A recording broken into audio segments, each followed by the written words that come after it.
Tell the truth.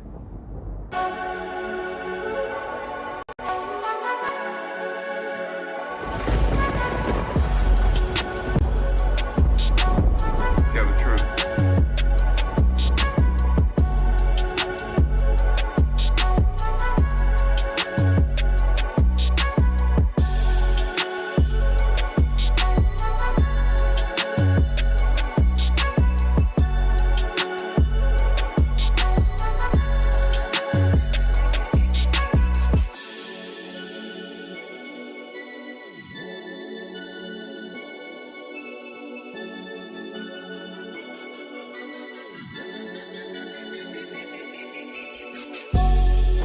Tell the truth.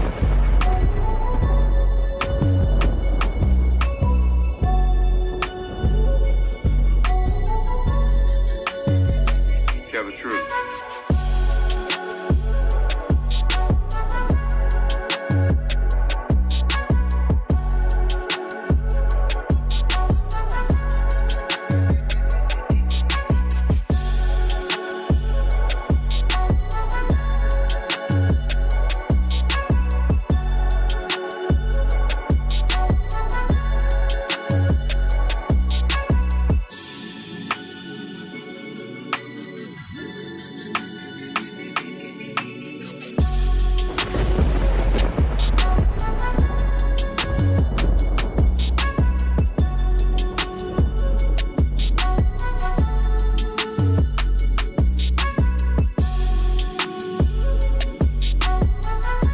You are now tuned to BS3 Network.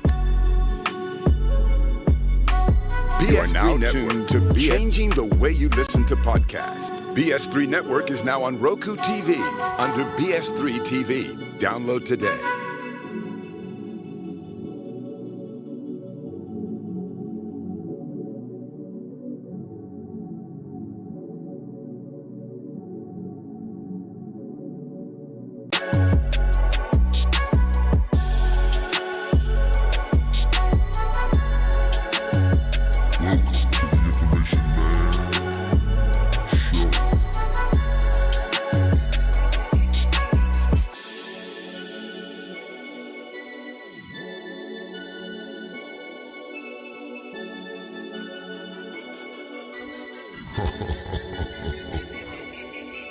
Information Man Show is back.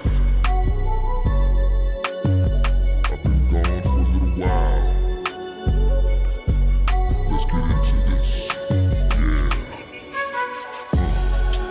The Information Man Show is back on the streets.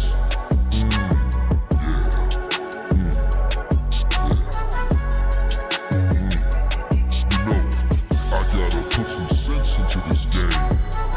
Lot of nonsense that goes on these YouTube streets. But the man is back. The man that's gonna give you the information, researched, the receipts, and all other types of shit. The Information Man Show. On these streets, I tell the truth. On these streets, I'm gonna give you always truth. Enough with the bullshit. Here comes the real shit that you need to be concerned about. That's right. It's always about that damn truth. Tell the truth.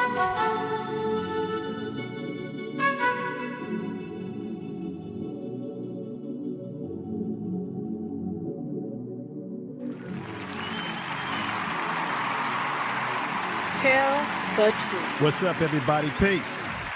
Peace. Peace. I'm back. Glad to be here. Last week, I was over at the Black Therapy channel. I think it's the Black Therapy Show, to be exact. You all might have remembered them. I interviewed them. Their channel used to be called The Five Black Comics, and now it's the Therapy Show. And they go over there and they talk about a lot of issues. Some things you're going to agree with, some things you're going to disagree with. Everybody has their opinions. And so last week I was actually on their program, and they were on StreamYards, and StreamYards allows you at any time to broadcast a current broadcast into your channel. And so that's why that kind of came up. A lot of people were surprised, didn't know I was live. It was actually their live that I was a part of for that short time. So I want to shout out to them, give them a clap. The Black Therapy Show. Make sure that you get over there, give them your support. They have a lot of great issues they talk about. I think they're going to be on today.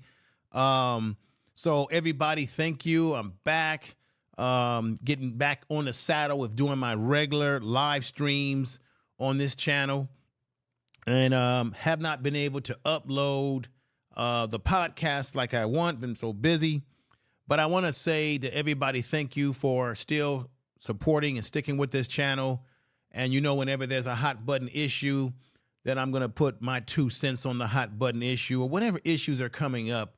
There's a lot of things that are going on that I'm going to be talking about over the next few weeks to come, things that I haven't been able to touch on. I want to thank everybody in the chat room that's here. I see we got Boo Boo Anderson, GA, that's Brother Frazier, Miss Doll's Eye, thank you for being here. Give you a clap. Alicia, thank you for being here. I think Mob City, thank you for being here.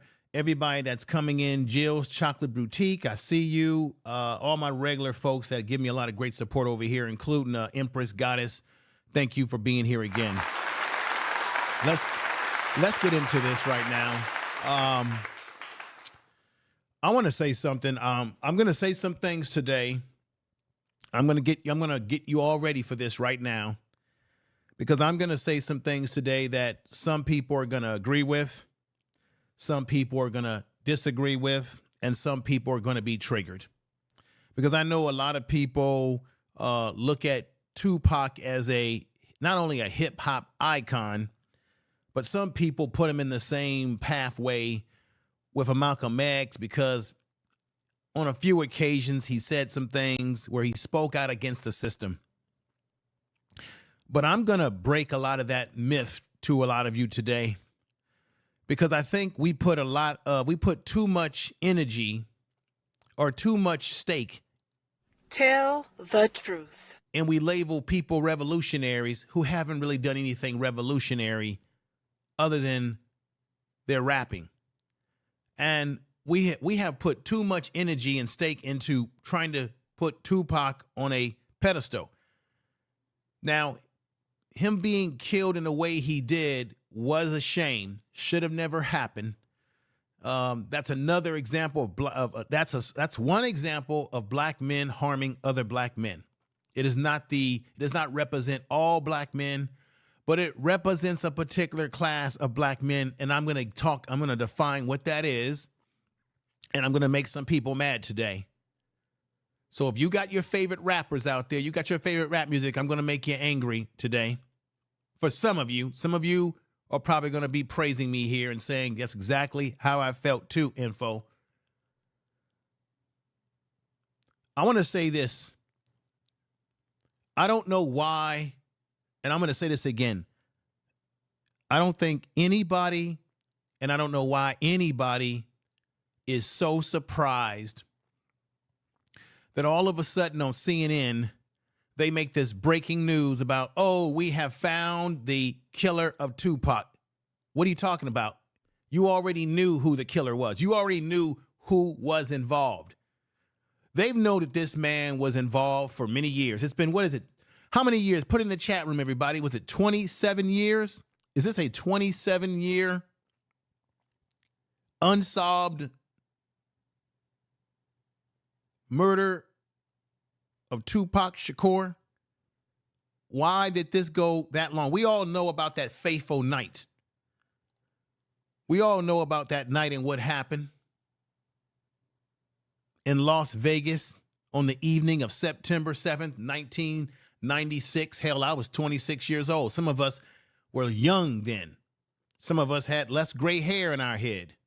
September 7th, 1996, for the Mike Tyson fight.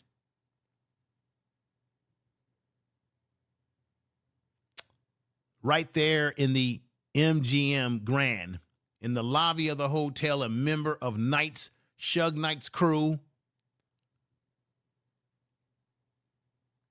spotted a Orlando Baby Lane Anderson and Southside Crips who had ties to rob them earlier in the year.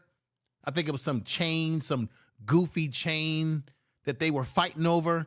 I don't know why black people want to put themselves in chains when they brought us over here.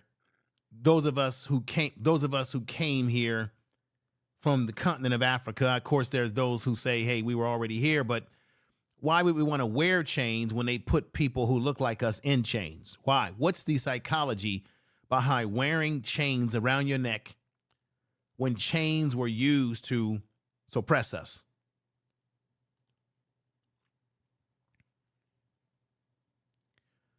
The Compton Crips who had ties to rob them earlier in the year.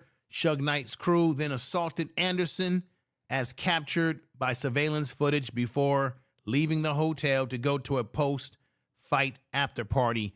And did you know, everybody, that Tupac Shakur's girlfriend, I think he was involved with, if I'm not mistaken, you can correct me if I'm wrong, wasn't Tupac Shakur involved with Quincy Jones' daughter? And there was a rumor out there that she was trying to convince him to stay in the hotel with her and kick it with her that night. You know, relax with her. And maybe Tupac, had he not gone out to that after party and stayed with his woman, maybe he would not be dead and deceased today. This is the argument I'm going to make. I don't think it mattered where Tupac, what he did. This was coming his way. You see, this is about the fact that we always have to be concerned about the company that we keep, the vibe that we have around us. And the vibe at Death Row Records was not a fruitful vibe. And the fact that Tupac is, for all of his public image, the thug life image that he talked about, for all the imagery with the handkerchief around his head. I don't know why. I'm gonna make some people upset today because I'm not here to put the man on a pedestal like he's Jesus. I think none of us should sit up here and act like the police department in Las Vegas has done everybody a favor by finally coming out and telling us that it was this dude right here, this Negro right here. And what I call this is not a black man, ladies and gentlemen, and any of these gang members. They're not black men. What they are Sambos and Gumbos. It was Sambo and Gumbo that betrayed us on the plantations in this country. This is not black culture. This is nigger culture, which is Sambo culture. When a black man takes the life of another black man, when a black man joins gangs and fights other people over stupid colors, this is Negro shit. And this is nigger shit. As simple as that.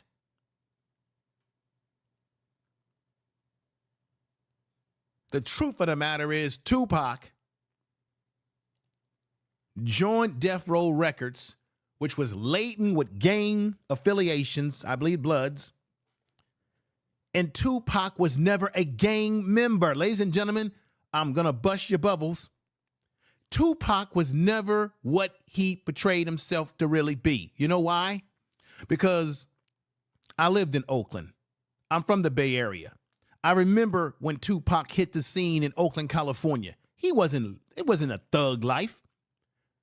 Yes, he lived in the projects. Guess where he lived in projects at? In Marin County, over north in the North Bay.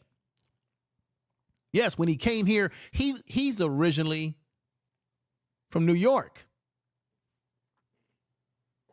And then he went to Baltimore, where he really wanted to be a dramatic actor. He went to a school of arts. So what I'm telling you is that Tupac Shakur was really never deep down in the core this thug image that was portrayed and that he also projected himself.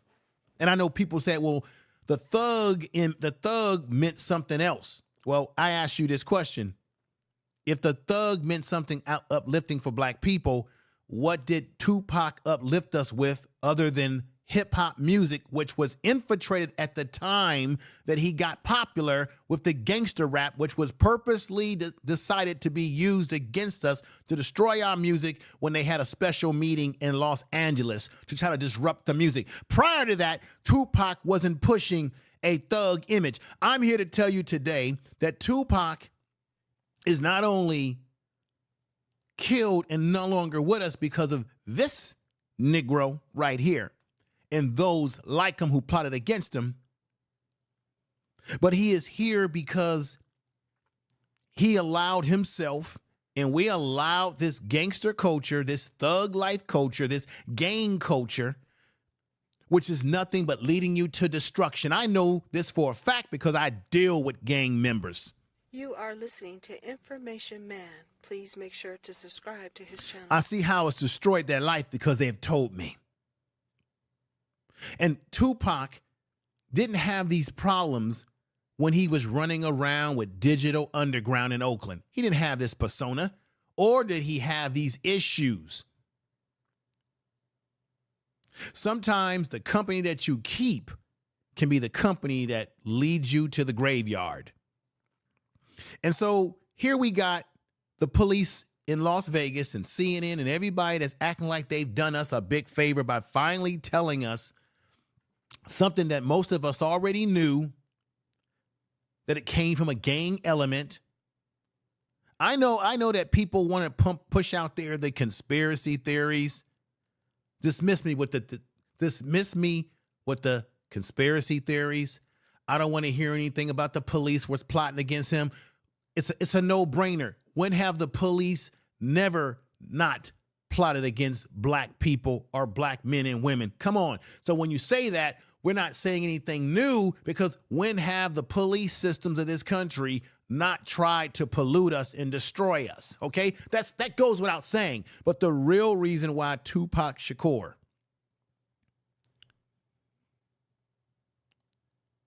look at his picture when he was young. That's not a thugged out young man. That's a young black young man who's trying to find himself through life. Look at the sweater he's got on. There's nothing thug about it. I'm telling you that that's not what we are, black people. We're not thugs. A thug is a label. A thug is a persona, and a thug is a lifestyle. That was not the lifestyle that this young man was born into. This young man wanted to be into drama and acting and poetry.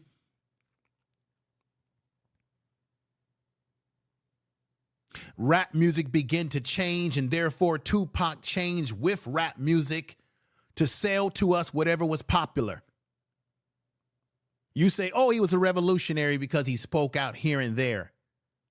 But in the end, Tupac, his life got taken away like many young black men who engage in gang activity or hang out or associate themselves with gang members. The problem with Tupac is that he was not a gang member, but yet once he went to Death Row Records, he began to affiliate with gang members who had rivalry with the South Side Crips, which mean what? He got dragged into it and had to show he was down.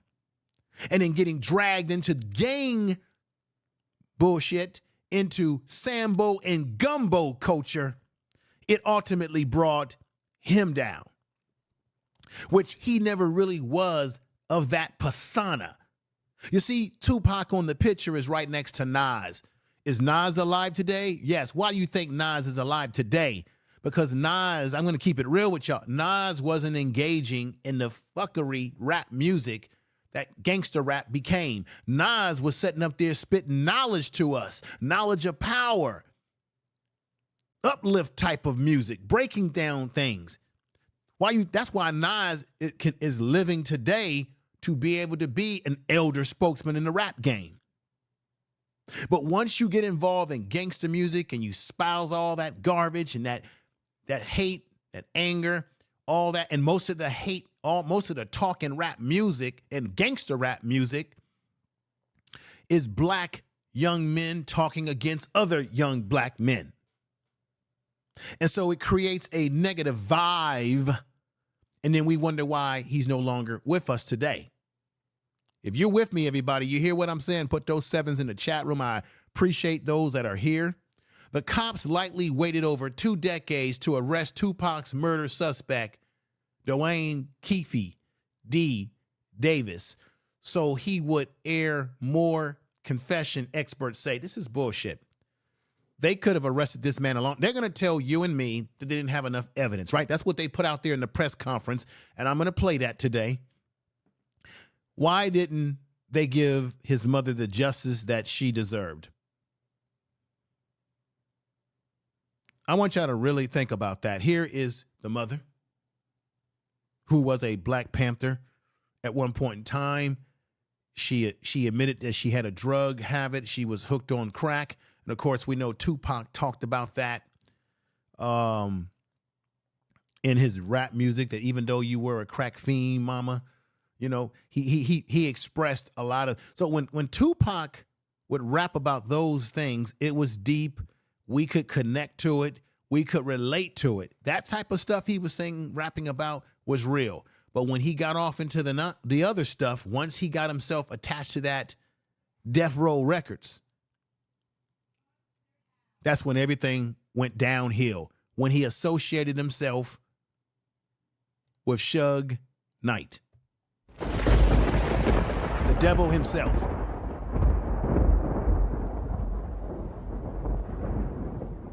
Tell the truth.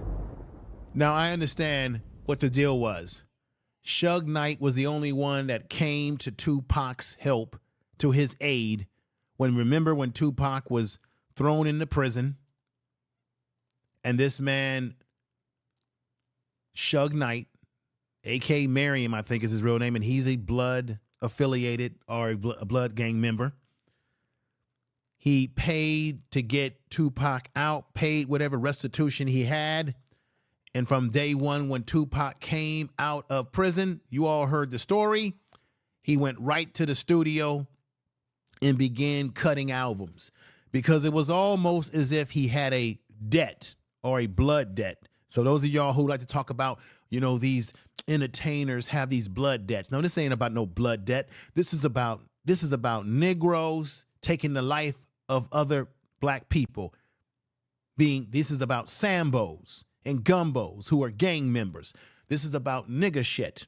This ain't about, for all you conspiracy theories out there, oh, it was no, this was nigga shit that took him out of the box, because Tupac was in debt to Suge Knight. And just like any dude, any thug like this that you're in debt to, you have to do what? You have to pay your debts off. How many of you out there, by a show of sevens in the chat room, as I spill the beans on something, how many of you out there Tell the truth. remember that Tupac, prior to his death, him being killed, how many of you out there remember that Tupac had some concerns about his royalties and monies and where monies were going? And Suge Knight at one point in time said that him and Tupac had a pact together. What was this pact? It goes back to the mother. I want y'all to seriously hear what I'm talking about. They had a pact that if anything was to happen, tell me if anybody remembers this by putting a 7 in the chat room. They had a pact. What's going on, Last Call? What's going on, Lions Den? Glad to have you over here. Beverly's Palmer, Patora Afro, Shabazz, thank you. I appreciate everybody that's here so far now. Remember, they had a pact. The pact was that if anything was to happen to Tupac or Suge Knight's family member or mother, that they would take care of one another's mother. This is why you know that Suge Knight is truly the devil. And remember, folks, devils come in many shapes, sizes, and colors. Because this man is in prison exactly where he belongs, because he tried to crash the studio, what was that? When they were filming the NWA movie. That's how he got him. See, it's a trip how what goes around comes around, and karma is a bitch. Karma is a bitch. Because he crashed a movie set where they were making a movie about the NWA, and then he did something stupid, ran somebody over, something of that nature. I don't know. And he ended up in jail. See, this man, this snake right here you see on the screen should have never been in the music business to threaten and to bully people. Because remember, he got his start as a what? As a bodyguard. He played football, I think, out there. He was a football player at one point in time in high school. Didn't make the pros, didn't make big-time college football. Where his big ass probably should have been instead of getting involved in music. But he snuck his way into the music business by being an enforcer for protecting people and tried to force his way into giving NWA protection at one point in time. But they had this pact between each other, and guess what happened? When Tupac Shakur's mother, come on now, let's refresh the dust here. When Tupac Shakur's mother was looking for his masters to his music, she went to Suge Knight, and he acted like he didn't know what she was talking about. She said she couldn't find his masters. Nobody in the music business. Everybody claimed that they loved Tupac. This is what gang culture does to you. This is what thug culture do. You know why I know this? Because you can be a member of any of these gangs, right? Like this. You could be a member of any of these gangs, and when your ass go to prison, you don't get no packages from them. All your so-called homeboy, they don't send you nothing. You're on your own. You know why I know this? Because I see it every day. You be a member of these gangs. Now you in jail doing time. You in prison, and all them folks out in the street, they ain't doing nothing for you. They've forgotten about you because they're still out there doing their thing. It's the same thing. Suge Knight tells Tupac, I got your back. I'm going to take care of your mother. If anything happens to you or me, we're going to take care of each other's mothers. Suge Knight didn't do a damn thing for Tupac's mother, and he was hiding those masters from her. Then when he did that funky interview on 2020, was it 2020?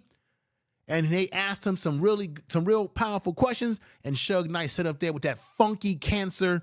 I don't know why anybody would smoke a cigar. You have to be the dumbest person in the world. It's one of the worst things you can put in your body. He sat up there with a cigar talking about, I don't get paid to be investigating homicides. Yet your boy, who you said you loved and you were tight with, Tupac Shakur, you left him for debt. You left his mother for debt. The industry, the rap industry left his mother. This is why we can't put our stake in rap music. Everybody was celebrating 50 years of rap music. What are we celebrating? What are we really celebrating? 50 years of rap music, 30 years of it was complete junk. Black people don't even own the music anymore. We've let other people come in and infiltrate and change it all up in all kind of ways. Most of the rap music is drill music and junk and booty shaking stuff and twerking and all this other nonsense. Not even what rap music was supposed to be about. And just check this out. The rap music that's been playing over these years, of that 50 years, which has been dominated by gangster rap music, that ain't black culture. That's Sambo and gumbo and nigga culture. Tell the truth. We've been disguising it. We've been making excuses for it and saying, oh, it's black culture. No, it's not. It's degenerate culture. Sambo and gumbo culture. It is not black culture. Because real black culture, you don't go around harming one another. You're in unison together. Remember, when rap music first hit the scene, nobody was calling each other the N-words in rap music. We were calling ourselves brothers and sisters. Go East, my brother. We're talking about X-Clan, Public Enemy. Nobody was running around calling each other the N-word in the early stages of rap music. Rap music had 5 elements. They had the DJ, You had the graffiti artist, you had the b-boy, you had the rapper, of course, you had the break dancer, you had the graffiti artist. It had elements to it. You don't see any of those elements today. You see garbage today. That is not the element that Tupac originally came from, and I'm going to show you with still pictures today. Tupac simply got caught up in the whirlwind of making money because that's what they were selling, and that's what they would not sell positive rap. They would only sell the gangster rap. Remember Parrish? Let's go back in history here. Remember Parrish, the rapper from Oakland, California? Why do you think he disappeared off the scene? Nobody would play his music because Parrish was giving us that real Black Panther style music, uplift, empowerment. And they cut him down, didn't play his music because they allowed the gangster music that was coming out of the West Coast, out of NWA. And actually, gangster rap wasn't even originated in LA. It was originated in Philadelphia by a rapper. I think his name was Cooley or something. Somebody in the chat room, correct me there. You see, rap music originally was the rap music videos were on college campuses. It increased the Black enrollment in HBCUs because everybody saw the rappers on the college campus spitting knowledge, spitting truth. And the powers that be said, we have to disrupt this message because this message is unifying Black people. Black people are unified. You didn't have prior to this gangster rap stuff, you didn't have people running around calling women the B word and using such a profanity like that in the rap music in the early stages. Yeah, you had Grandmaster Flash talking about what was happening in the streets of New York and talking about the drugs and all of that. Yeah, but the way they did it was in such a way that it wasn't to glorify it. It was to tell you where that lifestyle will lead you to. There was no glorification. And I'm saying that this is the culture of the music in the scene that ultimately is responsible for Tupac no longer being here. Information is power. It's the culture of the gang life that this man lived that Tupac was never even really a part of, but got dragged into because of, once again, beware of who you affiliate with, ladies and gentlemen. Beware of the company that you keep. That company led to Tupac having his life taken. I've got some sad things I'm going to tell you today. I got some truth things I'm going to tell you today, and I got some things that's going to make some of you angry out there or make you at least think. Let's go to the first part of this press conference, and I'm going to say this again. The police did not do us any favors. They sat on this case for 27 years. Now they come busting it out of the box. They knew that this man, Duane Davis, Keffe, his gang name, he was a shot caller in the Southside Crips. They knew that this man was guilty. They knew this man was a piece of you-know-what. They let him linger throughout these years, and it's reported that he was bragging. He got up there on that interview with, I don't know why Black people, I don't know why these fools get up on Blad TV. Why is anybody supporting that Blad TV? Blad, he gets Black people on his show, rappers, celebrities, and you guys get up there and spill all your guts to this white man. What did Jason Black? What does Jason Black always say of the Black channel? He says you can if you put a Black man, a Black person in front of a white person interviewing them, with them and that white person, they'll tell you all their real secrets. They'll tell you really how they really feel. They'll just diarrhea of the mouth. So he gets up there on Blad or someone's channel like that, runs his mouth, brags about it. Police know that he's got these bullet fragments, these bullet shell fragments that they probably knew was linked to the actual gun that he did the deed with. Then they wait all these years where they're not doing us no favor here. They're not even doing the Tupac family no favor here because they let 11 of these Sambos and Gumbos pass away and die. The only reason why they're bringing this indictment is because he's the only one alive that was involved in it. So they say. So they had to make a move because, well, 11 of these guys died and we didn't bring no charges against them. We didn't get them. So let's get the last man standing. And then make you think they're really doing something. But you let 11 of these guys pass away. Of course, they passed away. You know why? Because that's what thug life and gang culture leads to. It leads to you being in the graveyard or in prison. Tell the truth. Now, as I prep you with that, let's hear the police in their last minute, and they're trying to act like they really, was on top of the job. Check this out. Y'all seen this. Let's just play it. Duane Davis, also known as Keffe D, for the murder of Tupac Shakur. This case has been reviewed by our homicide team and homicide detectives for over 2.5 decades. And ultimately, our persistence in this investigation has paid off. Let me walk you through a timeline. Paid off. It's been 27 years. 11 of these Sambos and Gumbos have passed away or been either killed themselves. And y'all wait all this time?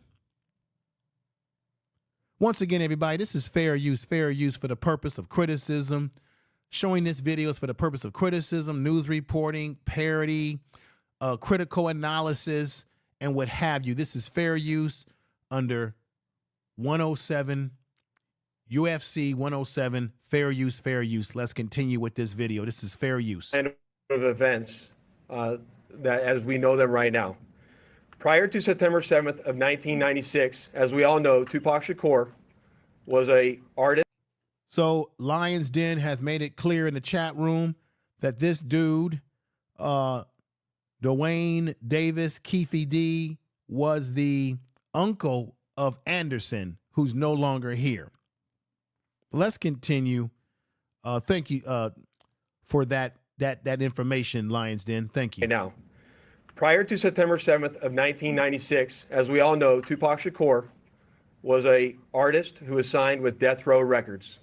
And that Death Row Records and its CEO, Suge Knight, were closely affiliated with the Mob Piru criminal street gangs, and that they had an ongoing feud with the Southside Crips. Duane Davis was the leader and shot caller of the Southside Compton Crips. And both of these gangs operated out of the Southern California area of Compton. On the night of September 7th of 1996, Tupac Shakur, along with Suge Knight and members of their entourage, which include members of Mob Piru, came to Vegas to attend the Mike Tyson fight at the MGM Grand Garden Arena. Members of the Southside Compton Crips, which included Duane Davis, along with his nephew Orlando Anderson, were also in attendance at the same event.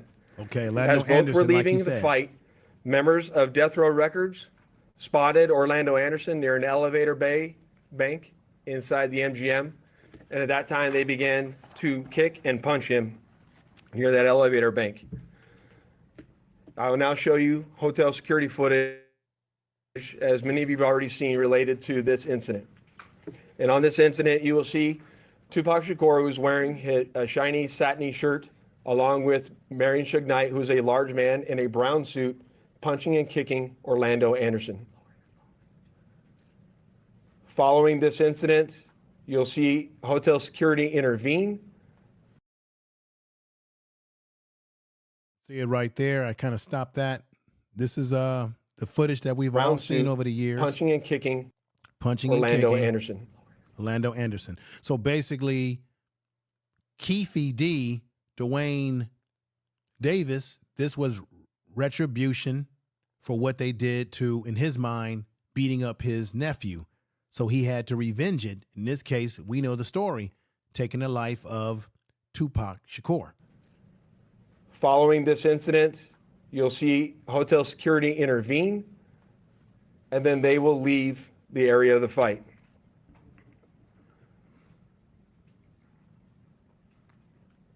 Everybody for being here too. I appreciate everybody in the chat room. Thank you. Little did anyone know Though eyes, that I it see is you. this incident right Water here sniper. that would ultimately lead Oh, reliable. to the retaliatory shooting and death of Tupac Shakur. Following this incident, Tupac and Suge Knight both left the MGM to make their way to a post-fight party, which was to occur at a local nightclub. At the same time, word had spread amongst members of the Southside Compton Crips of what had occurred inside the MGM. And then that's when Duane Davis began to devise a plan to obtain a firearm and retaliate against Suge Knight and Mr. Shakur for what occurred inside the hotel against Mr. Anderson. After Davis obtained a gun, he entered into a white Cadillac along with Terrence Brown, DeAndre Smith, and Orlando Anderson. Remember, all those guys that they just named, none of them are alive. He's the last man standing. All these years have passed. Let's continue. Based on our investigation, this is where we know they were seated. At some point in time, as they were in the white Cadillac, Mr. Davis took the gun that he had obtained and provided it to the passengers in the rear seat of the vehicle. As they were as they were driving west on Flamingo Road near Koval, they located the black BMW, which was driven by Suge Knight, and in the passenger seat was Tupac Shakur. And as they turned around, they pulled up near the passenger side of that vehicle and immediately began shooting at Mr. Knight and Mr. Shakur. Following that shooting, the white Cadillac fled the area south. Tell the truth. All right. So you have that part of it. Let everybody know what you think in the chat room. Obviously, we know what this is all about. His nephew was involved, and this was about, I'm going to revenge what they did to my nephew. It was all gang related. And the truth, and I'm going to say this what I said before, Tupac was not a gang member. He was not a Blood or a Crip. He simply got himself involved in a record company, Death Row Records, because Suge Knight saw a way through Tupac to make more money, to stuff his pockets with money by going to the prison that he was in, making arrangements, paying whatever debt or whatever he had to pay, bail or whatever you want to call it, whatever it was, restitution, getting him out, and that automatically made Tupac in debt to him because Suge was the only one that did that for Tupac. And I think Tupac felt some loyalty, even though he was in an environment that really was not the best environment for him. And it was an environment laden with gang members. When he was in the environment in Oakland, now Oakland is a rough town. Ain't no punks in Oakland. I've lived there for 10 years. But the truth of the matter is, when he was in Oakland, he wasn't surrounded with that type of element that he was surrounded in that record label. And I'm going to bring out other facts that many of you know that plays into what I just said. Let's hear the other video that talks about, when they got him to the hospital. This whole thing is a damn shame. And then they come out all these years and finally want to say, oh, we've got the man, the only man that was standing, who, okay, he gave the gun. We got him. He's been running his mouth bragging all this time. I wonder, why did it take this long if they were seriously doing a serious investigation? But let's hear this last part. Transported to the University Medical Center, where he is treated medically and died approximately 6 days later on September 13th.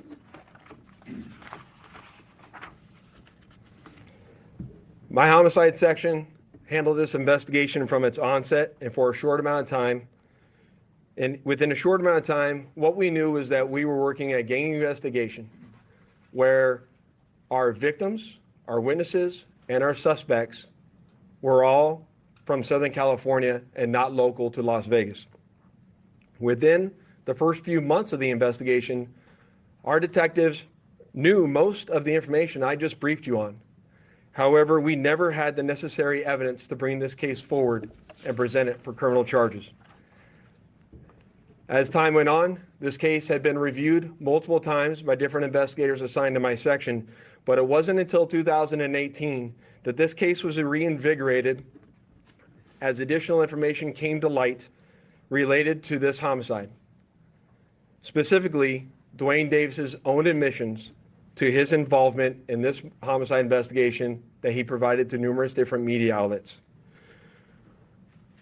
In our section, we knew at this time that this was likely our last time to take a run at this case to successfully solve this case and bring forth a criminal charge. It was at that time that this case was assigned to Cliff Mogg, a detective within my homicide section.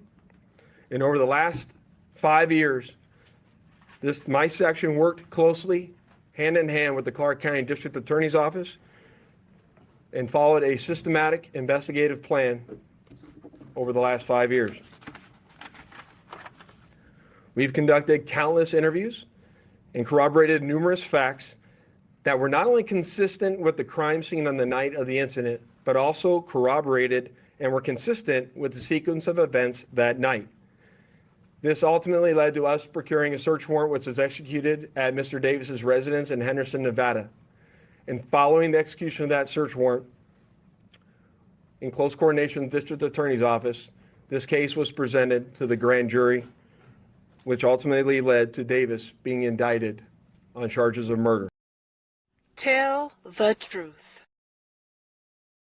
So, ladies and gentlemen, we just heard the police point of view in their investigation, so-called investigation that took all these years. And now they break this news. I think this news was broken on Friday as if it's big news. We've all had our theories about what happened to Tupac Shakur. Some of us, I always believed that Suge Knight had something to do with it, that maybe he set him up. You know, these artists are worth more when they're dead than when they are alive. And the reason why I felt that way, because when the mother was looking for the masters, nobody helped her. Everybody act like they didn't know anything. That's Sambo and gumbo culture. That's not black culture, everybody, to not unify and work together and help one another out. Let me remind you of something. Remember I said Death Row was poison. Everything about the vibe and energy there was poison, starting with the man to the far right, Suge Knight. Then you had Snoop Dogg. How many you guys all realize that Snoop Dogg also was afraid of what was going on, and he's also admitted it, that eventually Snoop Dogg got the hell out of Death Row Records. Y'all do realize that. But the first person who knew that something wasn't right at Death Row was Dr. Dre. Remember, Dr. Dre said, it's like if you go to a party and there's people at the party that you're not feeling the party, and you're not feeling the people that's at the party. You don't feel like it's your type of music, your type of vibe, so you leave the party. He said something, I'm not quoting him verbatim, but he said something similar to that years ago for why he had to get out of Death Row Records and start his own thing, right? Get his own label going, get his own thing going. He was smart. He knew, he saw the writing on the wall. He saw the vibe wasn't right because you had this man in the middle, this ill-built individual in the middle, man. This dude, man, Suge Knight, look, ill-built is this dude. Looked like a character from a comic book or something. But Dr. Dre got out of there. He saw the writing on the wall. He saw that the crowd wasn't right. So he was the first one who jumped ship from Death Row Records. If any of y'all are understanding what I'm saying, you feel what I'm saying, you remember these events taking place, you remember that Dr. Dre did make mention about feeling a little uncomfortable and having to, get on out of there, and he made the right decision intelligently, put a 7 in the chat room if you know that what I'm saying is based in facts. So he left first, and then there was some type of tension, and this has been talked about, it's been rumored, but I'm going to say alleged for the respect of it. I'm going to say alleged. There was some alleged rumor, and maybe it's true, that I think Snoop Dogg did talk about this too, that there was some tension between Snoop Dogg and Tupac Shakur. If I'm right about that, put some ones in the chat room. I think there was some tension going on. See, that's what I mean. There was everything about this environment at that time in that record company was evil. The vibe was evil. The vibrations were evil. Because there was something going on between Snoop Dogg and Tupac. There was some tension there. I don't know exactly all the details, but there was some tension in this record company. And the common denominator to this tension, folks, thank you, Marvin Harrison. Thank you, J-Dog. I see you in the house. There was also tension between Tupac and Dr. Dre, too. Yeah, but guess where it all leads to, J-Dog? What does it all lead to? It leads to one common denominator, the ill-built Negro in the middle, Suge Knight. Y'all know him as Suge Knight.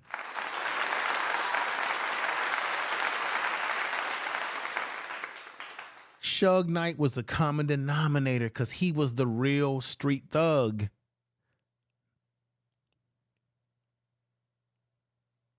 And you have to be aware that Snoop Dogg was from Long Beach and he was affiliated with the Crips.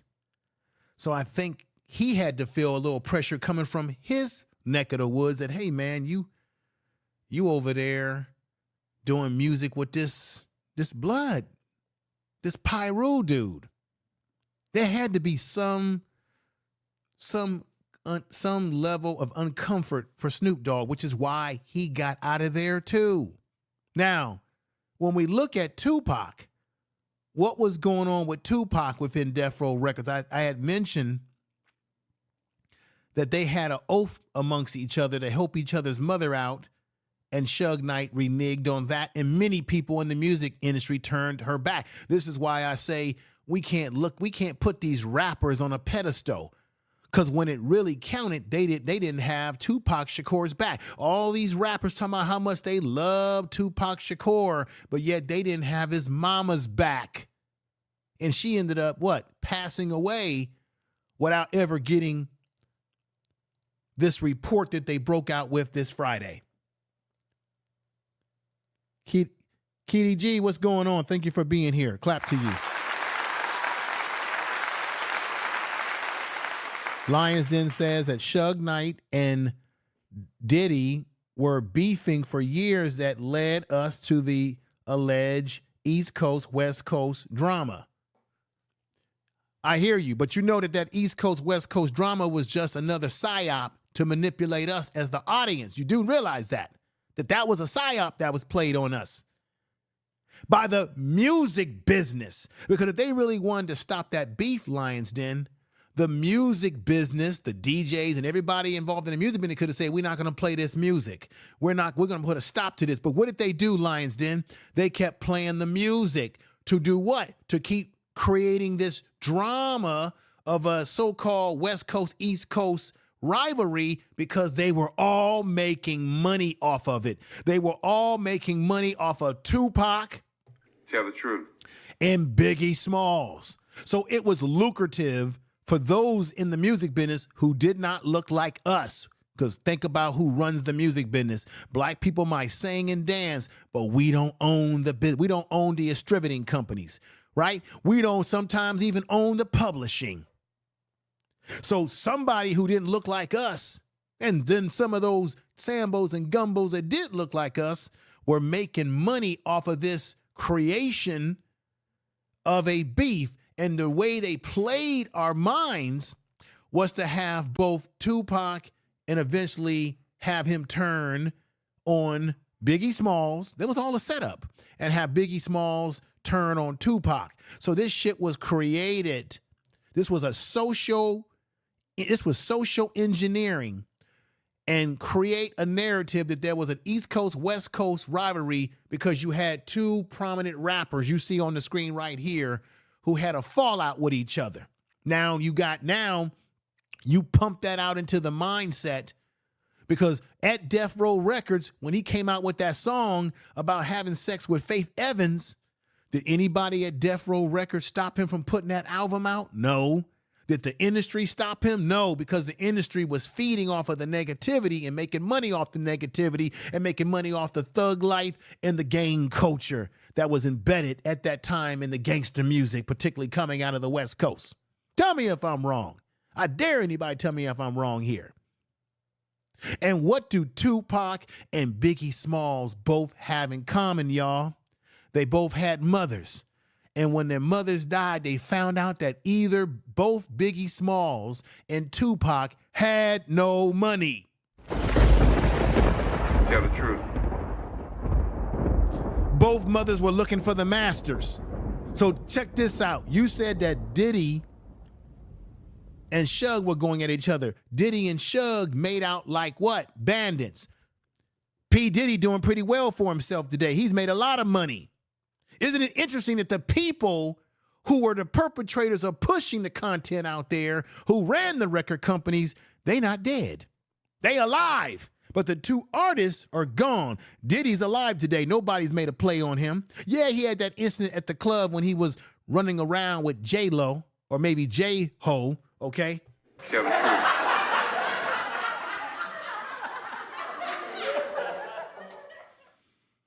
But for the most part, Suge Knight, okay, he's in jail today because he did something stupid right on that studio lot, right? But for the most part, ask yourself, the two evilest suckers are Suge Knight, and then you got P. Diddy, who's done his deeds. He's alive in a prison.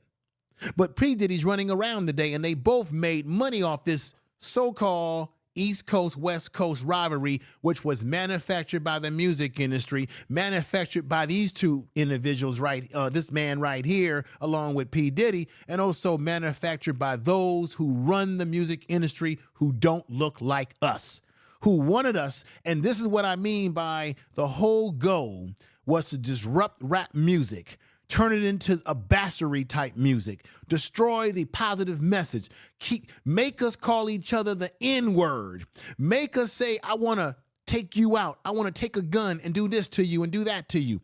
It was designed to make us turn on ourselves, and that's why you got this drill music, this mumble rap, and all this other mumbo jumbo today and garbage in the rap. That was the whole plan, disrupt the trajectory of where the music was going.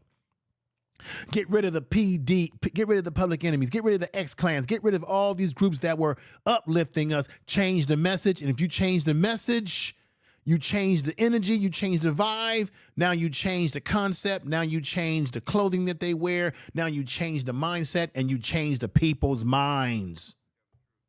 Tell the truth. And you get people saying, we got a rivalry against the West Coast so that more black people can harm other black people. It's a psyop game that was played on us. Because ask yourself, why is it that when Tupac and Biggie Smalls' mother went looking for their royalties, both them suckers didn't have no money for both mothers, right? Biggie Smalls' mother couldn't get no money. Biggie Smalls' mother was having the same problem that Tupac mother had. Couldn't find his, masters. Nobody in the industry wanted to help her. Oh, she found out that the house that she thought that Biggie Smalls owned, she thought that he owned, found out he didn't own none of it. Found out that the houses and cars that Tupac thought he owned was not even in his name. It was in a record company name. Every time that Tupac, this is why you know this whole thug talk, this whole thug image. How can Tupac be this big time thug? How could he be this big time street individual, but yet don't even know he's being what? He's being conned and manipulated out of money from Suge Knight. So that tells you right there, it was a conjure up image that we all brought into, some of us brought into, of this thug life, this thug image, because of what he was spitting on wax. But the last time I checked, real gangsters don't rap. Real gangsters don't perform on stage. Real gangsters make their money off of getting your ass to perform on stage while they collect the dividends off of whether you alive or dead. That was Suge Knight. The real gangsters are really affiliated with something like he was, Pyro Bloods. The real gangsters, like I said, they're not entertaining you. They're simply collecting their dividends. They'll get you on the stage. Information is power. And y'all know I'm telling the truth, because when Tupac came looking for his royalties, every time he would ask for his royalties and his money, they would give him something. Like what? Cars. Oh, here you go, Tupac. This car is yours. Here you go, Tupac. This house is yours. But none of it was in his name. So the so-called thug that we thought was Tupac, he got played. The so-called Tupac, who was supposed to be streetwise because that's what he spit in his music, we all thought he was a streetwise brother, wasn't so streetwise because he got played in the same way that he rapped about being played. So that tells you all of this is a persona that people create. A persona that led to his death, a persona that led to his mother leaving this earth without knowing what really happened deep down inside, getting the answers that she should have gotten. A persona that allowed an energy that allowed a creep like Suge Knight to come in there, take him help him when he's vulnerable by throwing money at him. And once he threw that money at him, and we're going to make you a lot of money here at Death Row, baby, that's when the real thug persona really started to take off in his music. And all of us was duped because we ran around thinking that Tupac represented a real revolutionary. I ask you again, Tupac said some very deep things in some of his music, but what did Tupac really do to liberate black people? Are we liberated today? Did his time rapping really liberate black people? Did it really get us to where we need to do? Did it get us reparations? Hell no. Did it get us better housing? Hell no. Did it create more leadership out of what he said? Hell no. What it got you is entertainment. Because it projected to you false manhood that was based in just a bunch of flash and talk.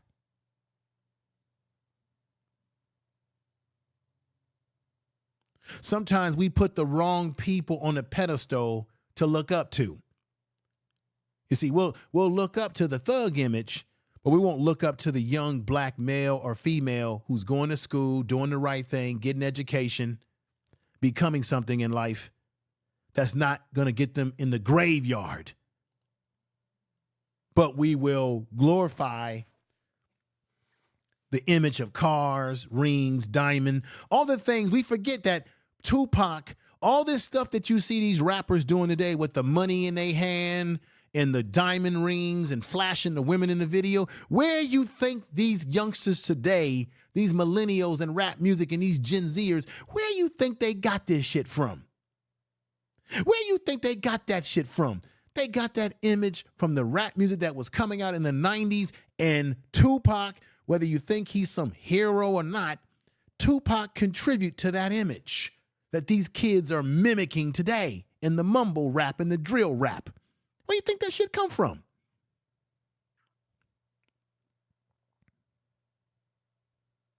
And so my argument today is that all of these things, if y'all still with me, all of this Tell the truth has contributed to manifesting what happened to Tupac Shakur on September the 7th, 1996, when he was attending the Mike Tyson fight. I'm not saying that I wanted that to happen to that brother, but I'm saying we have to understand what's the cause and effect. There's always a cause and effect to something. For every reaction, there's the most viscerous reaction. Again, there'll be a more powerful action to that reaction. We have to understand what is the manifestation of that, because that same stuff manifests today and brings young men down. Look at all the rappers that have been taken out of here. Let me show y'all something that's going to blow you away. This was a study that took place I got studies that come up to close to today. This was a study that took place a couple of years back. And it said of those 52 murdered rappers, talking about rappers, only 9 have been definitely solved. Remember, a lot of rappers, when they are killed, a lot of the crimes against rappers go unsolved, everybody. Most of the time, they go unsolved. 4 additional cases have seen arrests with defendants awaiting trial, while still 3 others are either unclear or still disputed. That leaves 36 MCs cut down before their time, whose murders have never been solved by the police, just 30.7% resolution rate. That's terrible. Now, this was a study that took place some years ago. Now I'm going to bring it up to date. Here's Suge Knight, one of the common denominators of what happened, in my opinion, because this fight had to do with who he was rival with. Tupac simply got involved in it because he wanted to show his loyalty and being down with Death Row and those members in Death Row. You see how this is. It's this whole group thing. I'll do what the group does. I want to make sure, I want to prove that I'm a man and I'm a part of what's going down. Check this out. This is another study that came out, has Tupac on here. This was from XXL, which is a hip hop magazine. A jaw-dropping and rather uncomfortable statistic emerges as a result of new research conducted by XXL. In a newly published article titled "The Current Status of Every Murdered Rapper Case," the publication found that 69.2% of rappers' murders remain unsolved to this day. That's a damn shame. Tell the truth. Okay? That's a damn shame. Right? And remember, this is why you know this stuff didn't happen by happenstance. Remember, this manufactured beef between the East Coast and West Coast that came out of the music eventually led to Biggie Smalls having his life taken away. Am I right or wrong? Put a 7 in the chat room if you agree with me. Eventually leading to him getting his life taken away because Biggie Smalls got his life taken away not that long after Tupac got his life taken away. I think he got his life taken away maybe the next year after that. Maybe I'm wrong, maybe I'm right. Y'all correct me in the chat room. But check this out. Let's bring it up to 2020, which is the latest statistics that I have. In 2020, in the year 2020, XXL, which is a hip hop magazine, y'all, wrote that of the 70, see, before it was 52 rappers. Remember, these rappers keep getting taken out of here. They wrote that out of 77 rappers, before it was 52 rappers, the numbers keep going up. Out of 77 rappers' deaths, they examined more than 40 remaining unsolved, including the 1996 murder of Tupac, which we now know that the police then jumped out the window and said, we got the guy who did it. It's Duane Davis, Keffe D, who they'd been watching and knew that the guy was connected all this time because he was also bragging and running his mouth. And we got a problem. People run their mouth, and you run in your mouth, it comes back because God don't like ugly. What goes around comes around. All right. So they didn't, for all these years, they didn't solve this crime, or at least that's what they're telling us, that they didn't have any suspects until now, right? 11 of them have died, but now all of a sudden they can put it on one person, but they couldn't put it on any of the other 11, including Duane Davis's nephew, Anderson, that we read about. This is crazy. 1997 murder of Notorious Big. So what did I just say, folks? I was right. Tupac gets his life taken away in 1996. And a year after that, Biggie Smalls gets his life taken away. This is not coincidental. And this is the first This is the first right here, folks. This is the first murder of a rapper. It was the 1999 murder of Big L.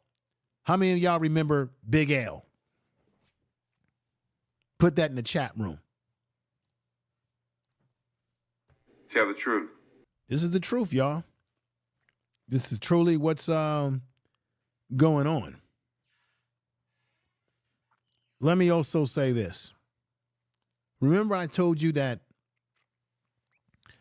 Tupac originally was never really trying to be a gangster rapper. That's been the image that they packaged, in the image that he unfortunately brought into, at least in terms of the image. But let's go back to when he was a young kid. There he is as a young child. Does he look like a thug on that? See, that's not what we are deep down in the core, everybody. There's Tupac right there. Does anything look thuggish about him? That's him with his sister. There's nothing thuggish about him on there. He's a kid. You're not born a thug. You're not born any of this stuff, all this type of stuff. This manifest. This is stuff that you learn through social engineering. Here he is with his sister. Here he is back in New York. Here he is back in New York. Look at him. A regular young man. No tattoos. No persona. He's wearing, look at his outfit he's got on, right? You may say it looks corny. He's got the boom box, right? There he is right there again. No thug persona, right? And then eventually he moves to Baltimore, if I'm not mistaken, and he meets, I know. She's, man, she needs to really do something about her red table and all that talk with her. And her and Will Smith got a lot of issues. Her kids are all weird out to me. But Jada Pinkett Smith, originally she met Tupac. And the truth of the matter, and you all know this, this is Jada Pickett's real love. Jada Pinkett was in love with Tupac. That's why she demasculizes Will Smith the way she does. This is the man that she really was in love with. Let's just keep it real. Let's keep it truthful. Tell the truth. But I'm going back and saying, remember, he moved from New York, where he was born, to Baltimore, Maryland, where he went to a school of arts. That's how he met Jada Pinkett, because Jada Pinkett Smith is originally from Baltimore, Maryland. And his goal was to be into acting and what have you. Then when he came to Oakland, he got involved with Digital Underground. Tell the truth. Right? This is what Tupac was in. This is why I'm saying to you, everybody, whatever the music that was popular, Tupac would have simply slid into that genre of rap music and that genre of clothing. Because when he came to Oakland, he wasn't pushing a thug mentality or this gangster rap mentality. He was pushing what? Digital Underground's rap music was party music. It was about having fun, having a good time, laying low. But they also pushed a persona of what was happening at that time with the music in Oakland, that Black Power type music. And guess what happened? Tupac fell right into it. This is what Tupac was really doing. Remember that video, All Around the World? Same song. Look at that picture. He's not wearing any thug tattoos. He's not wearing any pants below his behind like he's got a bowel movement. He's wearing African garb. This is what Digital Underground was into when they would perform. But that's really where the rap music was. And it was music that was metaphorical. It was uplifting music, empowerment music. There's Tupac right there. Nothing thug about him. But then once the music, as I said before, started to change and the imagery of it started to change as gangster music took off, it wasn't because gangster music took off. It's because that's what they sold to us.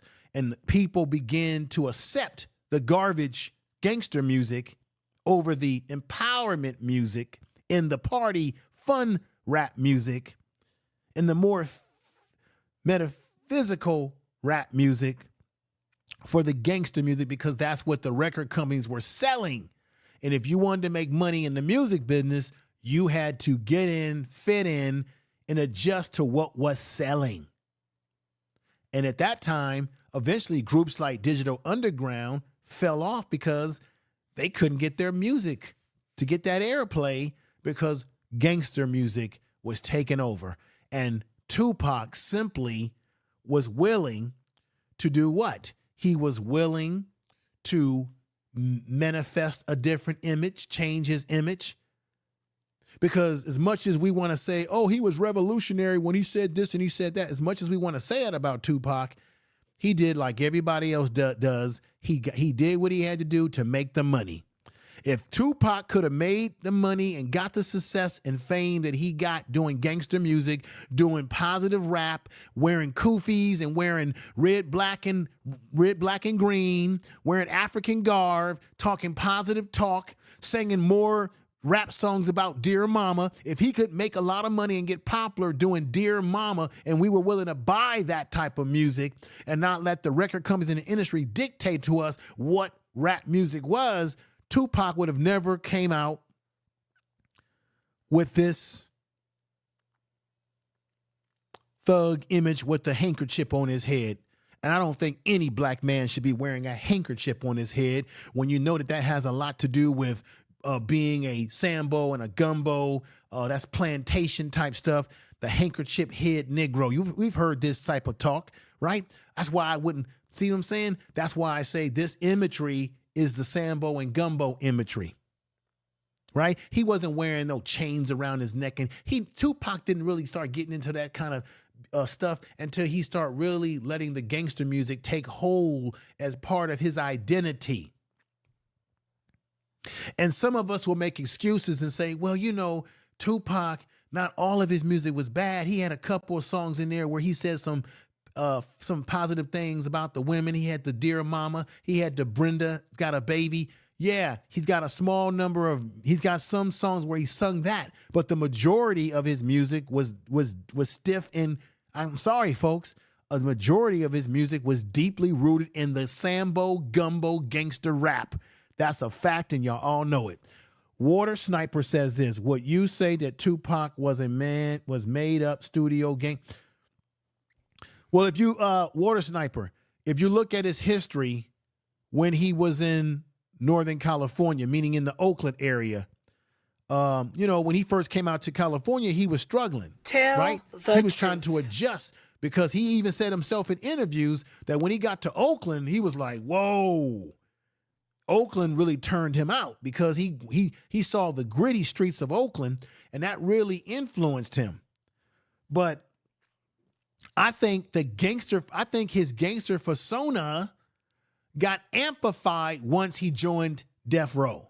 He always had a Water Sniper. Tupac always had an edge to him. I'm not saying he wasn't an edgy dude. He always had an edge to him when he was in Oakland. He always had an edge. But I think the gangster persona started to amp itself up when he got associated with who? The Death Row Records. That's when all that that's when the heavy beefing started between him and the West and the East Coast. Remember, he went out to the East Coast and he felt that they set him up. He felt that Biggie Smalls and P. Diddy set him up when he got ambushed at that studio in New York. And New York is originally where he was from. That's why he liked going out there.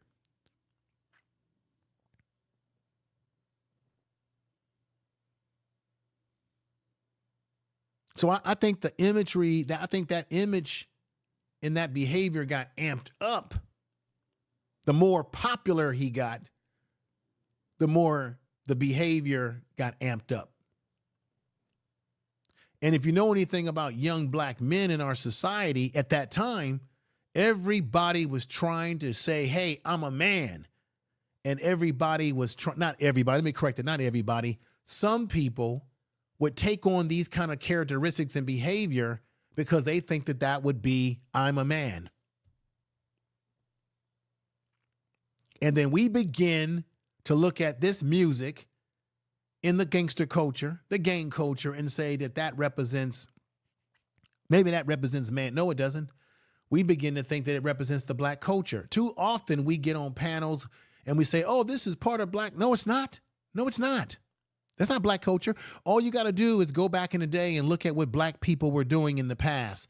This stuff is not our culture. This is the Sambo and gumbo culture. This is the this is black people within our culture who don't have no code, who don't operate on code. That's that culture. We keep trying to make that stuff, the stuff that you see in today. I'm sorry. This Cardi B stuff, and Cardi B's not even black. All this stuff, all this rap today, that's all mirrored in all this over-sexual stuff. That ain't black culture. But we've allowed ourselves to say, oh, that's part of black culture. No, it's not. It's a cancer that's attached itself, right? Just like cancer will take over cells, we've allowed this cancer to attach itself and metastasize into our culture and to define it as our culture when it's not. It never was. And if you go back and you look at how rap music got started, that was not what rap music was intended to become. And the rap music today doesn't have any of the 5 elements of hip hop in it. So if you don't have the DJ, you don't have the graffiti artist, you don't have the break dancers anymore, you don't have the graffiti art, you don't have true MCs. These people today can't rap. Most of the stuff that they say out of their mouth is garbage. So if our music today, rap music that is, it's not our music, this is garbage music, doesn't have certain elements that rap music was really built on and principled on, then how can we call it rap music? And how can we therefore say that it's part of our culture when it doesn't even have all the 5 elements of our culture anymore in it? You see. Let me know what you think about that. I appreciate everybody that's listening. I know I've been saying a mouthful up here. Let me go in the chat room before I end today and get your thoughts about my presentation, about what you think about this whole thing, about them coming out with Tupac and charging this guy right here. And I'm not saying that he doesn't deserve to pay the price. I just find it interesting that all these years have passed, and now they got the one guy that's alive. It's like they're trying to say, hey, but could not bring themselves to get charges on the rest of these people. In all these years, people been running around coming up with all sort of conspiracy theories that have not been based in facts. In some cases, not in all, but some. This is my premise today, ladies and gentlemen. Tupac, did he rap about some things that were positive? Yes, he had a few songs that really had some positive, that were things that we could relate to. Yes, he did. But did he have a whole lot of music that was not in the best interest of our community? Yes, he did. And I'm saying right now to the camera, to all of you out there, I believe that, in my opinion, in my belief, that Tupac being killed in the way he did in this car that night, in my opinion, is not only the manifestation of this man right here, Duane Davis, AKA Keffe D, who was the shot caller for the Southside Crips that were responsible for this, and the fact that it was his nephew that got beat up at the MGM Grand on the night that Mike Tyson had that boxing match, and Tupac got caught up with the blood set that he was with, which was a part of that Death Row record company, that this man is responsible for his part in it. Whether he had the gun or he had the bullet fragments in his possession, whatever, running around bragging, running his mouth off, he's responsible for it. But I'm telling you right now, tell the truth, that I believe that the manifestation and the perception and the pushing of this gang culture, this thug lifestyle culture, and I would say that some in the record industry are also responsible for Tupac's death, because the record industry itself was pushing this music out there. The radio jockeys were pushing the music out there. The music industry was cutting those albums and putting those albums on the streets, which was basically, in my opinion, poison, that eventually all played a role in Tupac being killed that night. It was a manifestation of a thug a gang member, in this case, this fool right here, and those that were involved, the 11 that are no longer alive. The manifestation of this individual right here who's now in jail, which is Miriam. We know him as AKA Suge Knight.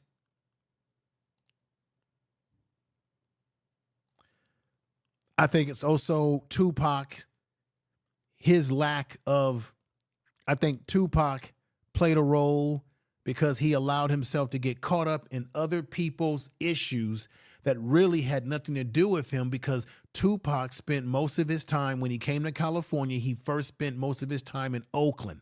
And in Oakland, yeah, we have gangs in Northern California, but our gang system is not like it is in Southern California.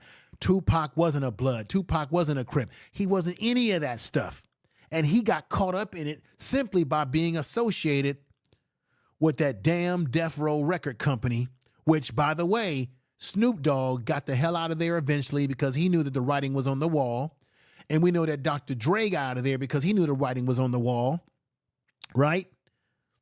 And eventually, this structure, as you see these guys together, you have these gangs trying to have a truth with each other, trying to say, hey, let's not fight each other, but there's still things that do happen underneath. Remember, Nipsey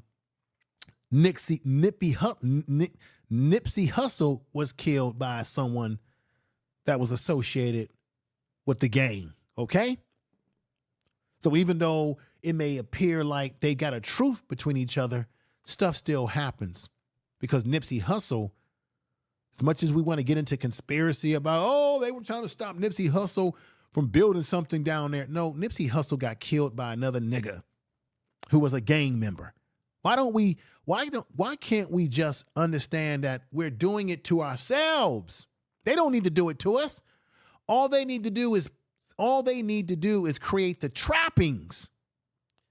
And then once they create the trappings and we fall victim to the trappings, we fall fool to the trappings, then all it takes is that to get us to turn on one another. And now Tupac is not alive. And I'm going to say this to you again. Thank you all for being here listening. Yeah, he got killed. T. Williams, he got killed over jealousy. You're absolutely right. We got, let me see, Snoop still handed out death now chains to his celebrity friend. Yeah, it's crazy. I think he owns the Death Row Records. But isn't it ironic, everybody, that all this stuff happened in Death Row Records, and then at the end of the day, when it all settled out, guess who ended up owning the company? A white woman who Snoop Dogg had to probably pay boo-hoo money to get the record company. You see what I'm saying? We're setting up here as a people, taking each other out, hating each other, fighting each other. And when the dust is settled and we're not alive, you're dead, you're in your grave, you're in prison because you're engaging in this fighting against one another based on colors, based on the neighborhood. And at the end of the day, a white woman ended up owning the damn company and owning the rights to the damn music, getting rich off of it. Because that's what the whole goal was anyway. Create the trappings. You know, it's just like this. You know, when scientists do tests with mouse, they put a mouse in a maze to try to see if it could find the food. That's the same thing that they do to us. They create the trappings. Give these Negroes alcohol, give them diamond rings, give them cars, give them fancy clothes, give them all these distractions. And then ultimately, let's sit back and watch them fight each other over stupid stuff.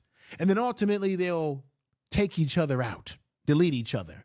And then ultimately, after they do that to each other, we'll come in, we'll get the assets, we'll get the ownership of the company, we'll own the land, we'll own every goddamn thing. And then they'll have to come running back to us, pay us boo-hoo money to buy it back if we're even willing to sell it to them in the first place. You see what I'm saying? Tell the truth. Let me go in here and check with the good folks in the chat room. Let's see what we got here.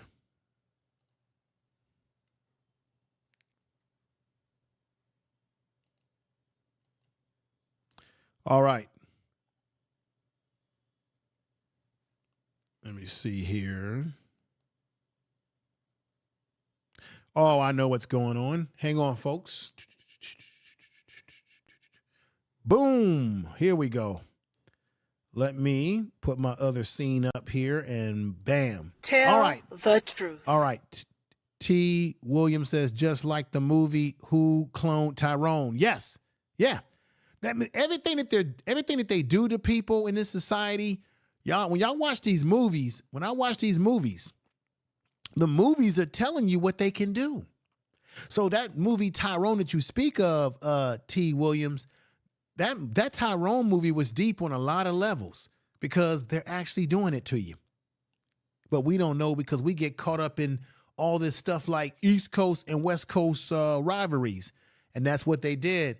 It was all used to distract you, to have you focusing on the wrong thing, to have you fighting one another. Let's go back in here and pull some more things up. What's going on, Empress Goddess? She says, Pac said that giving them guns, sit back and watch them kill each. Yeah, but this is the thing about Tupac. Why didn't he follow the same advice that he gave out? Remember, he had videos where he would have the money in his hands and he would have the weapons in his hands. And then you wonder where these young kids today are getting this stuff from. See, that's the only problem I have with rappers like Tupac is that they will put in their music all these parables that make sense, but then they don't even follow the very thing that they're trying to tell you in their music. So it makes me wonder, are they just trying to sell us something? Or are they really believing in the things that they're saying themselves? Or are they just saying it because it sounds good and they can sell it to you? We got to think about these things. We got to think critical. Water Sniper is saying this. People come back for revenge after getting jumped is nothing new. And that's what happened to Tupac. Simply as that, folks. Yeah, you're right. You're right. Yeah, right. But this is the problem, though. Unfortunately, he was involved in jumping the wrong person because now he went against what? A gang. That's different than just two people squabbling with each. He went against a dude who was heavily affiliated. And they came back with what? Firepower. That's the difference. That he got himself involved in something that was a lot bigger than he probably realized that was going to come back at him. You see, it's obvious that he didn't think that anybody was going to come and get him because he was willing to go out with Suge Knight in that car, have the window down and go out and have a good time. So he didn't have any fear of retaliation. But yet the reality is, if you really use common sense, you should be concerned about your safety because you just put hands on a gang member who's got many other gang members that might want to come back and get some good right on you. Water Sniper says this again.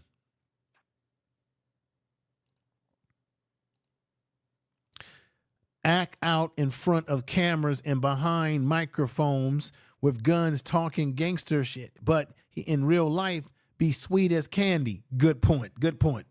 Tell the truth. Good point. Good point. I agree with that. Water Sniper says, yep, that's what I said. He jumped the wrong dude. Yeah, thank you, Water Sniper. No, I'm agreeing with you, Water Sniper. No. You get no pushback from me, brother.